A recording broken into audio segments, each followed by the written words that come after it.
कृष्ण की जन्मभूमि उत्तर प्रदेश में तो भाजपा की सरकार ने इतना अत्याचार किया है कि स्वयं भगवान भी असहनीय पीड़ा हुई होगी। केंद्र और उत्तर प्रदेश की भाजपा सरकार ने देश और समाज को एक सूत्र में बांधने की बजाय समाज में नफरत का वातावरण बनाया है। लोगों ने भाईचारा बढ़ाने की बजाय लोगों को जात पात के नाम पर बांटने का काम किया है। भाजपा की उत्तर प्रदेश सरकार ने तो उत्तर प्रदेश को जाति प्रदेशी बनाकर रख दिया है। उत्तर प्रदेश में जात और धर्म को देखकर बेकसूर लोगों के एनकाउंटर किए जा रहे हैं। अस्पताल में इलाज शुरू करने से पहले मरीजों की जात पूछी जा रही है। थानों में रिपोर्ट लिखने से पहले फरियादी की जात पूछी जा रही है। यहाँ तक कि दुर्घटना में घायल व्यक्ति को सहायता देने से पहले भी उसकी जाति पूछी जा रही है। और अब तो स्थिति यहाँ तक आ गई है कि भाजपा के नेताओं ने भगवानों को भी जातियों में बांटना शुरू कर दिया है। अपनी नाकामियां, अपनी विफलताओं और असली मुद्दों से जनता का ध्यान हटाने के लिए भाजपा द्वारा देश और प्रदेश में धार्मिक उन्माद फैलाकर भय और आतंक का वातावरण बनाया जा रहा है। गरीबों की बहू बेटियों की इज्जत को सरेआम व्याकुल किया जा रहा है। उचित इलाज न मिलने के कारण गरीबों के हजारों बच्चे रोजाना सरकारी अस्पतालों में मारे जा रहे हैं। खाना न मिलने का कारण करोड़ों लोग रात को भूखा सोने पर मजबूर हैं। पूरे देश में अराजकता का वातावरण है।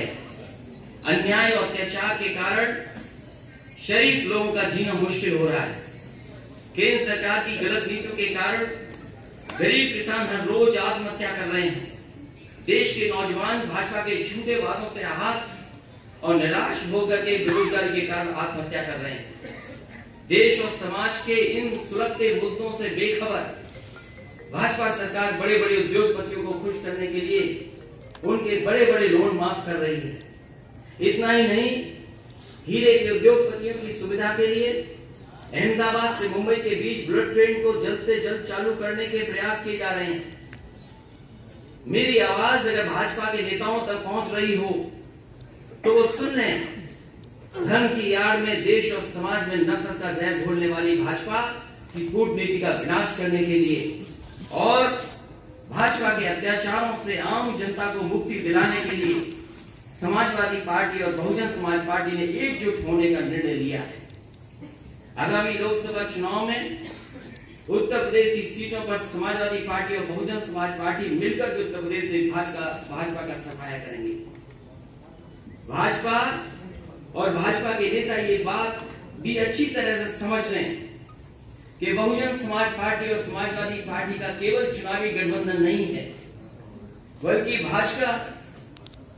भाजपा द्वारा किए जा रहे अन्याय और अत्याचार का अंत भी है।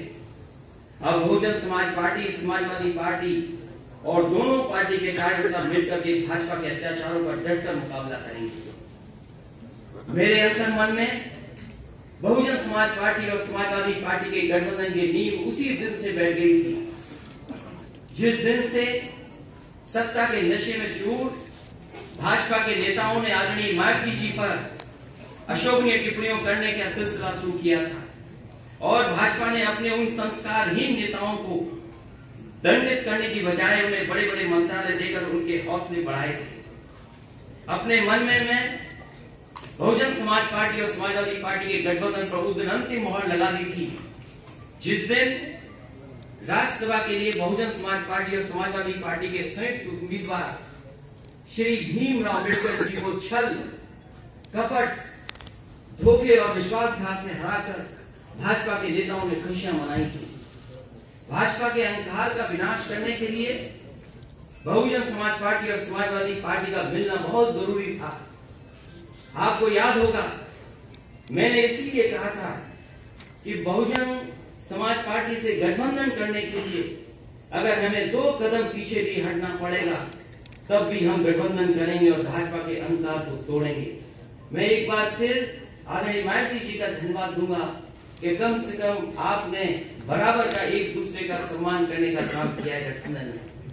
आज से समाजवादी पार्टी का प्रत्येक कार्यकर्ता इस बात को गांठ बांध ले कि आदरणीय मायावती जी का सम्मान मेरा सम्मान है और अगर भाजपा का कोई भी नेता आदरणीय मायावती जी का अपमान करता है तो समझ लेना कि वो अपमान आदरणीय मायावती जी का नहीं बल्कि मेरा अपमान हुआ है।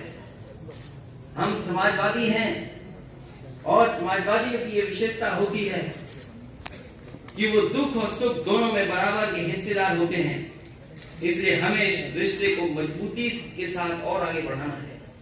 बहुजन समाज पार्टी और समाजवादी पार्टी के गठबंधन से घबराकर अपनी आदत के अनुसार भाजपा तरह तरह के षड्यंत्र रच सकती है, गलत फहमी पैदा करके हमारे कार्यकर्ताओं के बीच नफरत का वातावरण बना सकती है।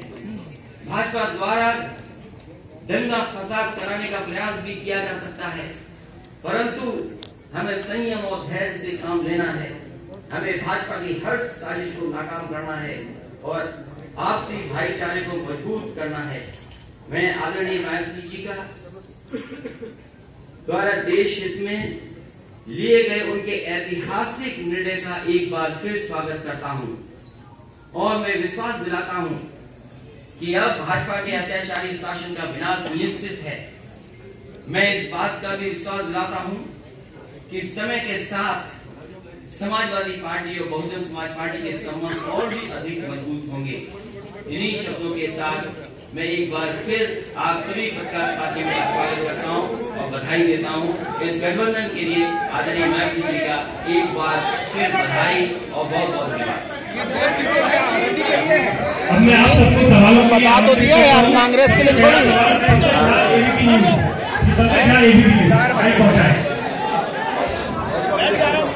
पक्का 76